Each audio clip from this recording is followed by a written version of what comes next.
One of the readers or listeners out there wanted to know about how to deal with loneliness. And I think it's a very human thing. We've all dealt with it. I know I dealt with it, particularly when I was younger, a lot when I was in my 20s, etc. I remember once I was in Rome 20 years ago or so. I was entering a restaurant to eat, and I was by myself in a crowded restaurant. And the waiter asked me if I was alone, and I said yes, kind of shamefully, yeah, I'm alone. And he said in Italian, meglio solo che mal accompagnato.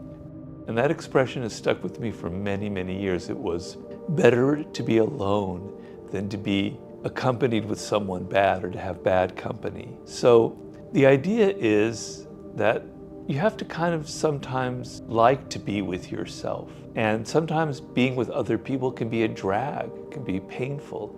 There can be people that can inflict a lot of pain on you. And so sometimes the grass is always greener. And I would often think about, not to say that it doesn't hurt to be alone because we're a social animal, but maybe it's better that I don't have to be around all of these annoying people and I can fill my time with other things. So reading books, watching movies, etc.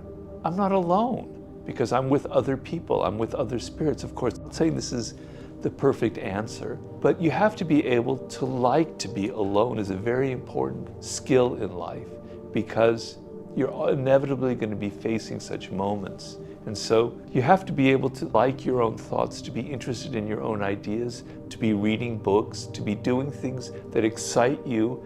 And if you're excited in your spirit, then you're not really alone. When I'm reading a great book, I don't feel so alone. Yes, I would like to share it with somebody else, but these are ways to kind of alleviate that. The other thing is to understand that you think that you're the only person like that. Everybody goes through that feeling. We're living in a culture now where loneliness is like an epidemic, and the books are being written about it. People are bowling by themselves. There's a whole book written about that. It's a culture where we're not as social as we used to be. We're so much more virtual. So you're not alone in that. So you're not alone in your loneliness. It's very human. Other people are experiencing that.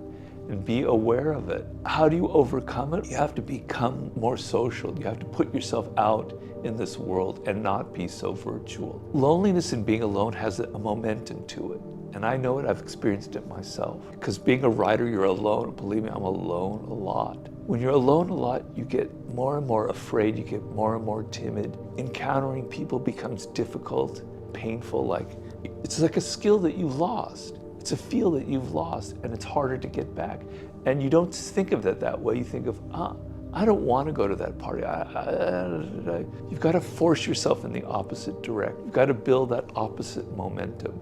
Because the more you're out in the world, the more that you're social, the more that you're meeting people, the more that you'll have chances for finding somebody that has similar interests to you. So if online you're able to find people with similar interests to you and share that, that's great, but find a way to make it not so virtual. Meet people, go to these places where there are people who are like-minded to you. Force yourself to become more social so there'll be more opportunities to meet other people. But the most important thing of all is to be okay with being alone sometimes, with actually finding it, oddly enough, kind of pleasurable, to not have all those annoying noises, those annoying people, all that narcissism out there, all that crap that we have to deal with. Yeah, I like being alone sometimes. I like just sitting in the bathtub and reading a book. I like just watching a movie, etc. by myself. If you can do that, if you can find pleasure in being alone, then loneliness loses a lot of its sting.